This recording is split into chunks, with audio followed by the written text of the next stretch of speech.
वो 150 रुपया देगा वाला डायलॉग जो है वो बड़ा प्रचलित है। मुझे बोले क्या, वो तो रील देख सकते हैं आप। बज्जू है तो बज्जू के नाम से जानते हैं, कुछ लोग मुझे चाणक्य से जानते हैं। मेरा नाटक इतना फेमस है, इतने 35 सालों से कर रहा हूँ, 1902 शो कर चुका हूँ आज कल तक। तो कुछ लोग मुझे चाणक्य के पात्र से जानते हैं।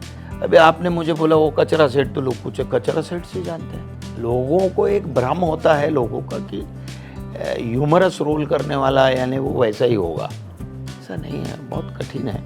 कहते हैं I will praise Johnny Lever, उन्होंने कभी इसका सहारा नहीं लिया। मतलब ही इज वो ह्यूमर के बादशाह हैं हमारे देश के। हेलो एंड नमस्कार, आप देख रहे हैं India.com Zee media and this is Tanya Garg.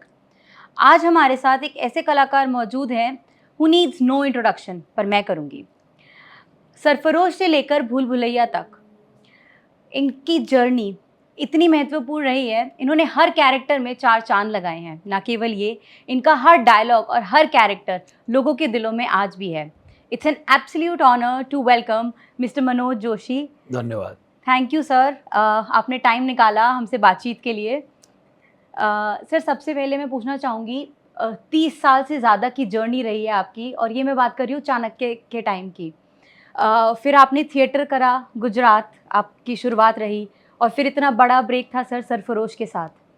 तो मतलब ये सब कैसे हुआ, और क्या आज आप पीछे देखते हैं वो टाइम और कैसा लगता है? मतलब बहुत अच्छा लगता है, और हर कलाकार के अपना एक प्रवास होता है, वैसे मेरा भी है। बहुत अच्छा लगता है कि बिना श्रम के और बिना परिश्रम के और बुद्धिपूर्वक मेहनत के कुछ नहीं मिलता अपने जीवन में किसी को भी। तो वैसा मेरे साथ भी हुआ है, और बहुत अच्छा लगता है कि जिसके लिए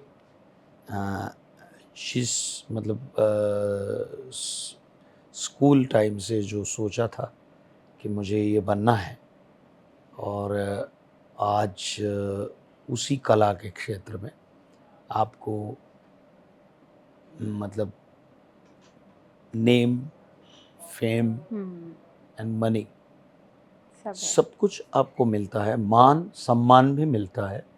यदि आपका कार्य यदि समर्पित है तो आपको सब कुछ मिलता है, मुझे ऐसा लगता है। और बट कलाकार के जीवन में वो समाधान वाली बात जो होती है ना, कि अभी मुझे सब कुछ, हर पल जीवन जो है वो आपको सिखाता ही है, और सीखने की वृत्ति जो है वो कायम होनी चाहिए। ऐसा मेरे गुरुजी ने भी मुझे बताया है, मेरे ग्रैंडफादर ने भी मुझे बताया है, और मेरे पिताजी ने भी मुझे बताया है। तो बस उसी पगडंडी पे, उसी रास्ते पे चल रहा हूँ, तो अच्छा लगता है। और आज भी मैं कुछ न कुछ हर पल सीखते ही रहता हूँ, और मुझे लगता है कि वो जिस दिन वो वृत्ति कम हो जाएगी या ख़त्म हो जाएगी, उस दिन मैं और मेरे अंदर का कलाकार भी समाप्त हो जाएगा, ऐसा मुझे लगता है। I am very happy whatever I am right now. काफ़ी बड़ी बातें कही सर आपने। तो इसी पे मैं पूछना चाहूँगी, सर आप किस्मत पे यकीन रखते हैं? सर, मैंने ये बात इसलिए भी पूछी क्योंकि आपने अपने हर किरदार को बड़े ही ईज़ और ग्रेस के साथ निभाया, जैसे कि ये कोई टास्क ही नहीं है। बड़े समान तरीके से आप हर कैरेक्टर में ढल गए, और आपका करियर भी उसी हिसाब से बहुत सक्सेसफुल रहा है। तो सर, क्या आपको लगता है कि आपके हार्ड वर्क के साथ-साथ, क्या आप मानते हैं कि ये थोड़ी-सी किस्मत रही साथ, किस्मत का खेल था, या कोई था जो आप जिसका हाथ था आपके सर पे मैं एक इंडस्ट्री बात में? बहुत मतलब 100% मानता हूँ, आपका किसी भी ईश्वर की आपकी आराधना है, और मैं आस्तिक आदमी हूँ, हाँ। नास्तिक नहीं हूँ बिल्कुल। आपके ऊपर प्रभु कृपा, आपका आचरण, आपका वर्तन बहुत मायने रखता है। कितने बड़े बड़े सुपरस्टारों के संतान हैं आज, मैं किसी के नाम नहीं लेता, वो सक्सेसफुल होंगे माता पिता उनके, लेकिन सच में क्या उनके बच्चे सक्सेसफुल है पुरुषार्थ के लिए, या क्या उनका प्रारब्ध बलवत्तर है, इनका प्रारब्ध क्यों नहीं है इतना? ऐसा नहीं है। तो दोनों चीजें साथ साथ में चलती हैं, मैं दृढ़ रूप से मानता हूं। तो मैं कभी कष्ट से थका नहीं हूं। आपका प्रश्न वही था मेरे हाँ ख्याल जी, से। हाँ जी, हाँ जी। और न कभी थकना चाहिए। हार युद्ध में, युद्ध करने पर चाहे हार हो या जीत हो, आपको अंतिम श्वास तक लड़ना ही पड़ता है। इसलिए मैंने वो उदाहरण दिया कि जीवन में, जीवन की शुरुआत जहां से होती है ना, वहां से ही युद्ध की शुरुआत होती है। युद्ध यानी कोई तलवारबाजी का हाँ, युद्ध हाँ, नहीं बोल रहा हूं, जिंदगी का ही। जिंदगी का। हम्म, सामान्य रिक्शा चलाने वाला भी जो है, वो भी हम्म, प्यार से रिक्शा चलाता है, अपनी मेहनत की रोटी खाता है, अच्छे से रोटी खाता है। उसको होता होगा कभी कि यार मैं भी कभी ऐसा करूं वैसा, लेकिन मैंने कई ऐसे उदाहरण जीवन में सब लोग देखते हैं। हाँ, कष्ट से देखो, शॉर्टकट नहीं है जीवन में कहीं, किसी भी रूट पे। बिल्कुल कोई सही। भी आप किसी भी विधा में काम करो, किसी भी व्यवसाय में जाइए, कोई भी कहीं पर भी सीधा रास्ता शॉर्टकट है नहीं किसी के लिए। किसी का भी आत्मचरित्र पढ़िए, हाँ, बड़े से बड़े और छोटे से छोटे का, शॉर्टकट है नहीं। और इसका कोई शॉर्टकट नहीं है मेहनत का। और मैं हमेशा मानता हूं कि जिद होनी चाहिए, अपना फोकस, अपना दृष्टिकोण जो है वो क्लियर होना चाहिए कि मुझे क्या करना है जीवन में। उस सोच के साथ आप जी लीजिए। थोड़ा वक्त लगेगा, समय लगेगा। यदि आपका फोकस, आपकी जिद और आपकी ऑनेस्टी, आपकी प्रामाणिकता और बुद्धिपूर्वक यदि आप उस प्राप्ति के लिए मेहनत करते हैं, हाँ, उस विचार से, विचार करने से प्रारब्ध बदलता है निश्चित रूप से। वो भी उदाहरण देखे हैं, क्योंकि विचार ही आपको प्रारब्ध की तरफ खींच ले जाता है। तो ऐसा नहीं है कि कोई किसी भी विधा में शॉर्टकट है। मैं नहीं मानता, मुझे भी नहीं मिला। ओके, न मेरे चाचा, मामा, काका, पिताजी कोई इस क्षेत्र में थे। हाँ, मेरे पिताजी संस्कृत नाटकों में काम करते थे। मुझे कभी कष्ट की कमी नहीं हुई, न मैं कष्ट कम करना चाहता हूँ कि नहीं नहीं ये से कम, ऐसा नहीं। मैं कभी उससे थका नहीं हूँ, न थकूंगा, क्योंकि मेरा सिंचन ही वैसा हुआ है राधर, और ऐसा ही होना चाहिए। मैं सर आपको ना मैं बोलूँगी कि आप वर्सेटाइल एक्टर हैं। ऐसा कोई जॉनर नहीं, ऐसा कोई किरदार नहीं जो आपने नहीं निभाया हो या जो आप नहीं निभा सकते हैं। पर कहीं न कहीं कॉमेडी एक ऐसा जॉनर है जो हमेशा आपकी करियर ट्रैजेक्टरी में सबसे ऊपर रहता है और लोगों के दिल पे रहता है। तो मुझे जानना है, आप असल ज़िंदगी में भी क्या हँसी-मज़ाक उस किस्म की ही ज़िंदगी आपकी रही है? यस, मैं बहुत लाइवली हूँ। हुँ, और मैं हंसी, आनंद, मजाक जीवन में निश्चित रूप से मैं स्वीकार भी करता हूँ उसका। मुझे अच्छा लगता है, बट वैसे प्रकृति जो है अंदर की वो मेरी गंभीर है। हाँ, ओके, मतलब लोगों को एक भ्रम होता है लोगों का कि ह्यूमरस रोल करने वाला यानी वो वैसा ही होगा। हाँ, ऐसा नहीं है, बहुत कठिन है। दुनिया के जितने भी ह्यूमरस रोल करने वाले एक्टर्स हैं, हाँ, चाहे वो चार्ली चैपलिन साहब हो, चाहे हमारे यहाँ महमूद साहब लीजिए, या चाहे हमारे यहाँ किशोर दा लीजिए, अ, चाहे राजपाल जी हों। राजपाल यादव हो, कितने लोग हैं, हाँ, मतलब लिस्ट लंबी है। हाँ, हमारे परेश भाई हैं, हुँ, ओके, अनुपम जी हैं, हुँ, उन्होंने भी ह्यूमरस रोल किए हैं। हुँ, बट प्राकृतिक रूप अगर आप देखेंगे तो इसका चितार ये निकलता है कि जो हास्य क्रिएट करता है वो अगर गंभीरता और जीवन का दर्द, जीवन के दर्द की डेंसिटी जिसको समझ में आती है, जीवन के दुख की डेंसिटी जिसको समझ में आती है, उसी विचार के गर्भ से ही ह्यूमर जन्म लेता है। हाँ, तो जिसको वो समझ नहीं है, वो ह्यूमर टाइमिंग क्रिएट कर सकते। नहीं कर सकता। बड़े बड़े अभिनेता हैं, बट जो जो वो चीज़ है वो ही कर सकता है जिसको हाँ, गांभीर्य पता है। तो गांभीर्य के गर्भ से ही ह्यूमर जन्म लेता है हमेशा। तो इसीलिए ये लोग बड़े गंभीर प्रकृति के होते हैं। अब मेरे जीवन में, हाँ, मैंने थप्पा नहीं लगा लिया आज तक हाँ, कि सिर्फ ये, एक ही। हाँ, एक ही चक्कर में आ जाएगा। हाँ, न, मैंने प्रयत्न पूर्वक वो काम हाँ। करने की कोशिश की। पर सर, जैसे मैं आपसे ये बातचीत कर रही हूँ ना, मेरे को यकीन नहीं हो रहा कि आप ही हैं जिन्होंने कचरा सेठ का भी रोल निभाया है। और ये, पर लेकिन सर ये खूबी भी है क्योंकि हँसाना भी एक कला है और ये हर कोई नहीं कर सकता, जैसा आपने भी कहा। तो ये शायद आपकी ये गंभीरता ही है जो आप इतनी ईज़िली ये रोल कर हाँ, सकते नहीं, हैं। वो ऑब्जर्वेशन भी होता है। कोई भी पात्र जब लेखक लिखता है, अब खैर वो तो मेरा एक प्ले था जिसमें वो किरदार था, हुँ, तो वो डायरेक्टर को पसंद आया। नीरज वोरा मेरे दोस्त थे, हाँ, अच्छे नहीं रहे।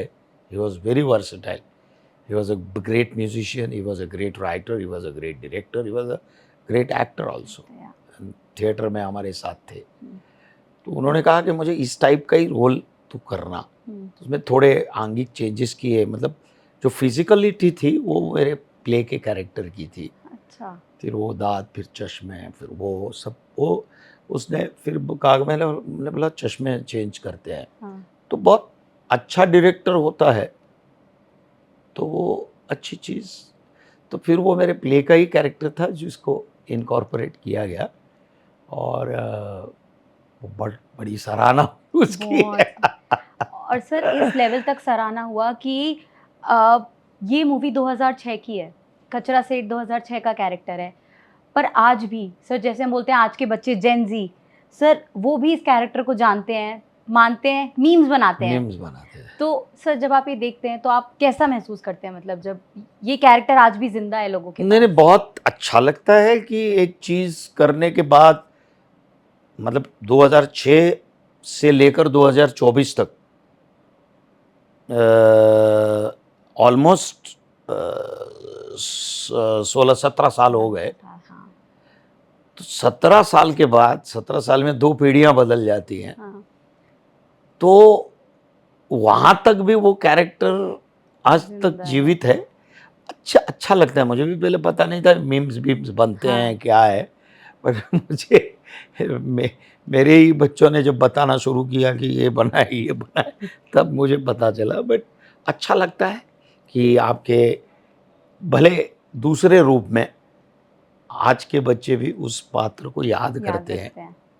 और याद रखते हैं। तो सर इससे पहले हम आगे बढ़ें, क्या हम एक वो डायलॉग आपसे सुन सकते हैं कचरा सेठ का, कोई भी डायलॉग? वो एक, चाहे वो 150 वाला ही। नहीं, नहीं, वो 150 रुपया देगा हाँ। वाला डायलॉग जो है वो बड़ा प्रचलित है। मुझे हाँ। बोले क्या, वो तो रील देख सकते हैं आप। अ, बाकी सर आपकी फ़िल्म आ रही है हमारे 12, तो उसके लिए बहुत-बहुत बधाइयाँ देना चाहूँगी। Thank you. सुप्रीम कोर्ट से क्लीयरेंस मिल गई है। हाँ, कल ही मिली है। अच्छी फ़िल्म है हार्ड हिटिंग है सर। और हार्ड हिटिंग, मतलब यस, कि समाज को सोचने पर हाँ, निश्चित रूप से मजबूर करती मजबूर है, करेगी बिल्कुल। कि आज देखो, स्त्री बहन हो, माँ हो या बेटी हो, बालिका हो, उसका सम्मान इस मिट्टी में हमेशा बरकरार रहा है पहले से, हाँ, और वो आगे भी वैसा ही सम्मानित रहे। स्त्री स्त्री कोई पेपर नैपकिन नहीं है हुँ, कि हाथ धो लिए, पोंछ लिए और फेंक दिया। उसका सम्मान यथोचित होना चाहिए। जहाँ विश्व में स्त्री सम्मान की बात, स्त्री और पुरुष अ, समान रूप से काम कर सकते हैं, कार्य कर सकते हैं। बल्कि मैं ऐसा कहता हूँ कि ईश्वर ने स्त्री को सभी रूप से श्रेष्ठ बनाया है। हुँ, मैं मानता हूँ, मेरी मान्यता है ये, और जो सही है कि कुछ चीज़ें पुरुष से भी श्रेष्ठ रूप से स्त्रियां कर सकती हैं। तो अगर ईश्वर दत्त ये चीज है कि क्रिएशन का भार भी स्त्री को दिया है ऊपर वाले ने, तो उसका तो सम्मान होना चाहिए, न कि उसको लताड़ा जाए, प्रताड़ित किया जाए। ये भी एक संदेश है, जनसंख्या का संदेश है। हाँ। और इस प्रकार से चीज़ें जब होती हैं तो कैसे परिवार का जो परवरिश है वो कैसे अच्छे तरीके से नहीं हो पाती। तो बहुत बहुत मेजर मात्रा में संदेश है। और आज हमारे देश की नहीं, विश्व की लोक संख्या भी बढ़ रही है। हमको मनुष्य के रूप में भी सोचना चाहिए। आज हम दिल्ली में हैं, 47 डिग्री, आप बाहर निकल नहीं सकते, निकले तो लू लगती है। ये किसका दुष्परिणाम है? ये दुष्परिणाम हमारा ही है। हमने ही वृक्ष काटे, हमने ही पानी का दुरुपयोग किया, जल का दुरुपयोग किया। मतलब दांत घसते हैं तो टैप चालू ही रहता है। जैसे आकाश से पानी अभी बरस रहा है, वो ऊपर वाला भी, नेचर भी देखता है कि आपको दिया हुआ है, लोगों को पीने को पानी नहीं है विश्व में, आप किस तरह से पानी का उपयोग कर रहे हैं। और हर इंसान ने ये सोचना चाहिए कि मेरा दायित्व है, क्योंकि सब कुछ सरकार नहीं कर सकती, हमको भी हमारा सेंसर लगाना चाहिए ना। तो वृक्ष काटेंगे, जल संसाधनों का उपयोग हम गैर तरीके से करेंगे, हमारा टैप टुप टुप टुप टुप अगर वो वाइसर बदलना है तो भी हम दुर्लक्ष्य कर देते हैं। नहीं, you have to take it very seriously. आप बाहर जाते हो तो नल आधा खुला है, आधा बंद है, आपको ये सीरियसली लेना पड़ेगा, नहीं तो 10-20 साल के बाद पीने को पानी नहीं मिलेगा। और जितना आप वृक्ष काटोगे, जितना ये सब, क्योंकि आपको घर बांधने हैं, इमारतें बनानी है, विकास चाहिए सबका, लेकिन ये नहीं चाहिए कि हमारा नेचर ही खत्म हो जाए। और जब से मनुष्य ने निसर्ग के साथ अपना जो तादात्म्य है, अपना जो अपनत्व है, वो खो दिया है, तब से लेके ये हाल हुआ है। मैं हमेशा कहता हूं कि सूरज ये महीने का बिल नहीं भेजता, इलेक्ट्रिसिटी वाला, ऊपर से वरुण देवता बिल नहीं भेजते हैं कि मैंने इतना पानी दिया है, बिल दे दो। ये फोकट का मिल रहा है, निसर्ग हमें दे रहा है। सूरज बोलता है कि ये ले लो इलेक्ट्रिसिटी बिल, वो तो सबको समान रूप से प्रकाश देता है। हम ही मनुष्य हैं जो हमारे जीवन में हमारे नेचर से के साथ खिलवाड़ करके, और इतनी बड़ी लोक संख्या बढ़ेगी तो जंगल कटेंगे। मैं टिश्यू पेपर ज़्यादातर यूज़ नहीं करता, जो वृक्ष काटने के बाद बनता है, मैं तो हाथ धोने में मानता हूँ। बट खैर, ये हमको ही सुधारना पड़ेगा। ये सारी चीज़ें इसलिए कह रहा हूँ कि अगर हम ये चीज़ आज नहीं सोचेंगे तो कल को उठ के ये भस्मासुर बन जाएगा हमारे लिए। तो जनसंख्या पर नियंत्रण करना ये हमारा भी तो काम है। हमारे बारह वो सबको अच्छी लगेगी। और परिवार के साथ, मैं तो दर्शकों को कहता हूँ कि आप अपने परिवार के साथ देखिए।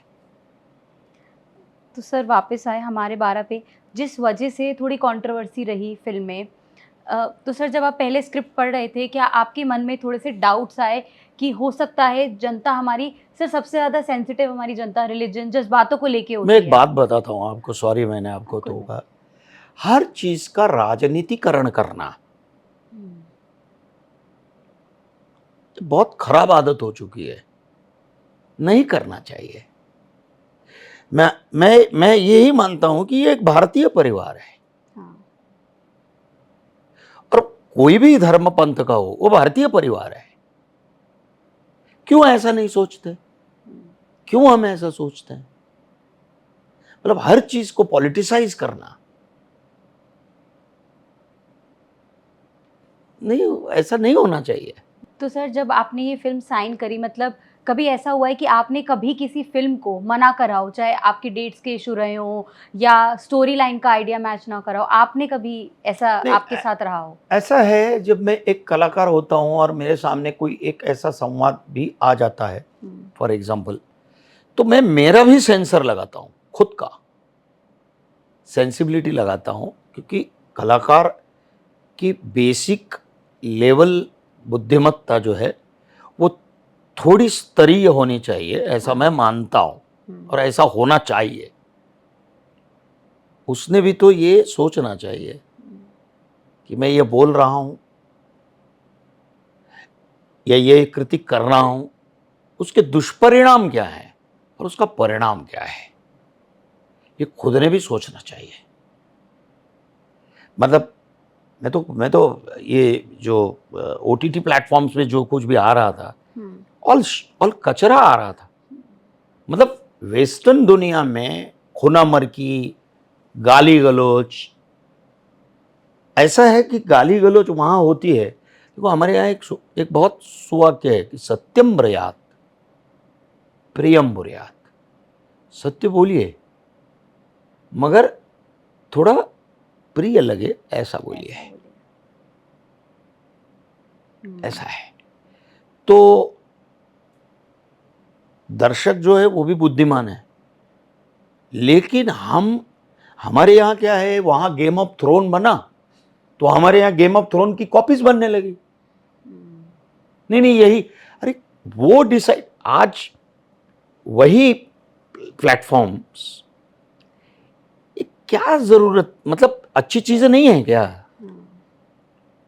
जो लोगों को कुछ मैसेज दे पाए। और कलाकृति जो है वो किसी को प्रीचिंग करने के लिए है ऐसा मैं नहीं मानता, but visual impact is the last longing impact, last longing. किसी भी हीरो ने पीले कलर के गॉगल पहने हो तो लोग पीले कलर के गॉगल पहनने जाते हैं ना। बिल्कुल सर। ये तो एक सामान्य उदाहरण दे रहा हूं। बट आनंद जैसी जब फिल्म बनती है तो कितने कैंसर पेशेंट्स को राहत देती है। और ऐसी कई फिल्में हैं हिंदुस्तान में जो मानसशास्त्रीय दृष्टिकोण से भी बहुत अच्छा असर करती है। तो ये मैं नहीं कह रहा हूं, ये भरत मुनि ने हजारों साल पहले जो नाट्य शास्त्र लिखा उसमें यही चीज कही गई है कि visual impact is a last longing impact. तो क्रिएटिव आदमी को सामान्य आदमी से थोड़ी ज्यादा बुद्धिमत्ता दी है, तो उसको ये समझना चाहिए। आप पत्रकार हो भैया, मैं कौन सा समाचार दिखाऊंगा और कौन सा समाचार न दिखाऊं, इसका तारतम्य, तटस्थता होनी चाहिए चौथे स्तंभ को, ऐसा एक जनरल तौर पे माना जाता है और ये होता है, ऐसा मैं मानता हूं। तो वो तारतम्य किसी भी क्रिएटिव आदमी को भी होना चाहिए। तो मेरे पास यदि कोई ऐसा स्फोटक और बिना सोचे समझे वाला अगर डायलॉग आता है तो उसका मैं पृथक्करण करता हूं, उसकी विवेचना करता हूं, उसको पूछता हूं कि क्यों है, किस लिए लिखा है भाई। नहीं तो ये गलत है, इसका आर्गुमेंट होना चाहिए, उतनी बुद्धिमत्ता तो हक है, तो ये होना चाहिए और मैं करता हूं। इसी पे सर मैं आपसे जानना चाहती हूँ, जैसे आपने बातचीत करी, मुझे आपकी बातों से ऐसा लगा कि आप मानते हैं कि फिल्म लोगों को इंस्पायर करती हैं। ऑफ कोर्स मानते हैं। तो सर अभी रिसेंटली अनु कपूर जी ने एक इंटरव्यू दिया था, वहाँ पे उन्होंने ये बोला था कि films are make believe world. उस चीज का अर्थघटन रॉन्ग नहीं होना चाहिए। मैं कोई भी पात्र करता हूं तो मेक बिलीफ है मेरी।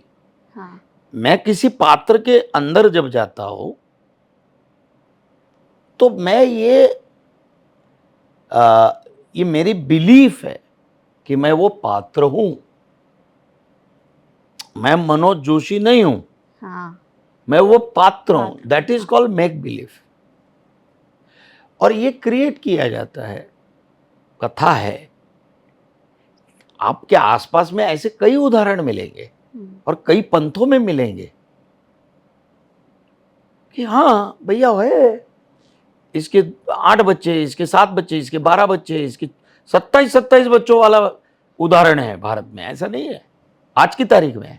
किसी भी कोई भी चीज है कि मैं जब पात्र बन जाता हूँ तो लोग मुझे पात्र समझते हैं। हाँ।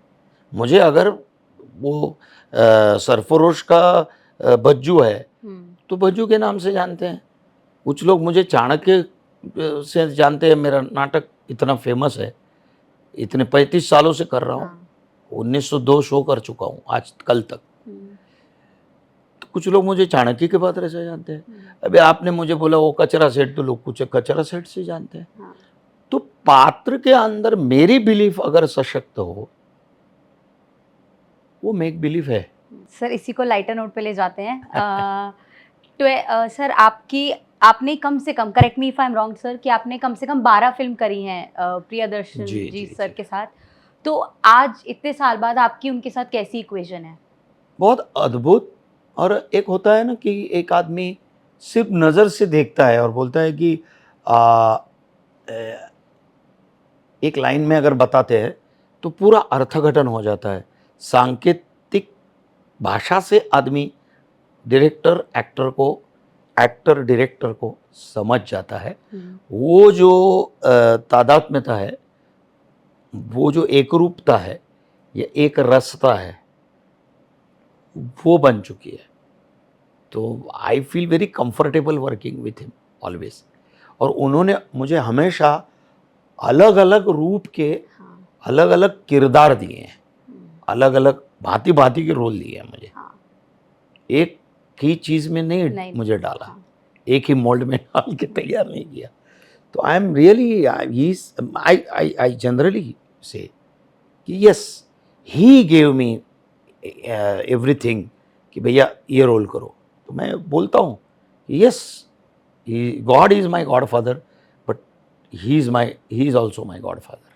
तो सर आपने फिल्म करी है हलचल, फिर हेरा फेरी, और उनकी कॉमेडी सर ऐसी कॉमेडी रही है जो हम आज भी देखना चाहें तो हमारे दिल को अच्छा लगता है जी। अच्छा लगता है, फैमिली के साथ बैठ के देखे मज़ा आता है।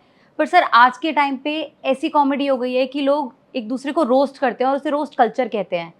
तो आपको क्या लगता है, क्या रोस्ट कॉमेडी के नाम पे ये दायरे क्रॉस हो जाते हैं, और क्या ये जस्टिफाइड है कॉमेडी के नाम पर? मैं नहीं मानता जस्टिफाइड है।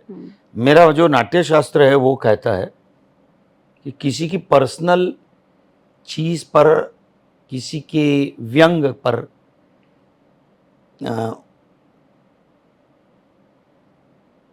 उस पर टिप्पणी करके ह्यूमर क्रिएट करना ये बहुत सस्ता और गंदा रास्ता है। ऐसा मैं नहीं मानता, ऐसा भरत मुनि नाट्य शास्त्र कहता है। एंड मैं बोलता हूँ कि विश्व में जिस किसी ने भी कुछ भी लिखा हो, इन्होंने जो लिखा है वो इतना ज़बरदस्त है कि वो आज की तारीख में भी कॉन्टेम्पररी है। ह्यूमर ऐसी नहीं होनी चाहिए। आप शरद जोशी जी को पढ़िए, सरकाज़म क्या है, ह्यूमर का एक प्रकार है। आज वैसे वैचारिक शाब्दिक ह्यूमर के भी अनेक प्रकार है। वो तो कहीं साइड में चला जा चुका है। शाब्दिक ह्यूमर आपको देखने को ही नहीं मिलती। कुछ स्टैंड अप कॉमेडियन हैं जो अच्छी शाब्दिक ह्यूमर करते हैं, वो तो चली गई। बस किसी की पैंट उतारो, किसी के व्यंग के ऊपर वो करो, किसी के शारीरिक उसके ऊपर व्यंग, वो ह्यूमर नहीं है। और बिल्कुल मतलब एक हद से नीचे उतर जाते हैं। I will praise Johnny Lever, उन्होंने कभी इसका सहारा नहीं लिया। मतलब ही इज वो ह्यूमर के बादशाह हैं हमारे देश के। उनकी बेटी कितनी अद्भुत है, कहीं भी आपको इतना सा भी गंध नहीं मिलेगा, प्योर। तो ह्यूमर प्योर हो सकती है, वो भी हंसा सकती है, पर उसके लिए मौलिकता भी चाहिए। तो वो सब एक दूसरे में वो है, मैं उसके ऊपर कोई ज़्यादा टिप्पणी नहीं कर रहा। आपको भी मालूम है, सबको मालूम है, बट ये चल रहा है, इसलिए चल रहा है, ऐसा है। बट मुझे हंसी नहीं आती, मैं नहीं हंस सकता। सही बात है। इसके ऊपर, इस टाइप के ह्यूमर के ऊपर जिसकी आप बात कर रहे हैं।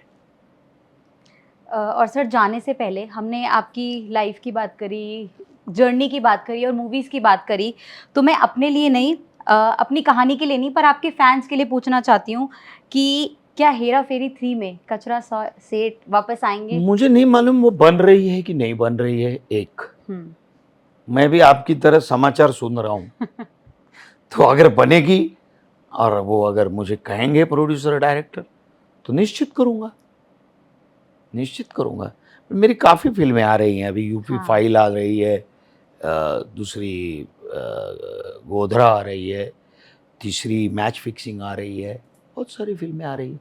एक रेत नाम की वेब सीरीज़ है, वो भी आ रही है, अच्छी है।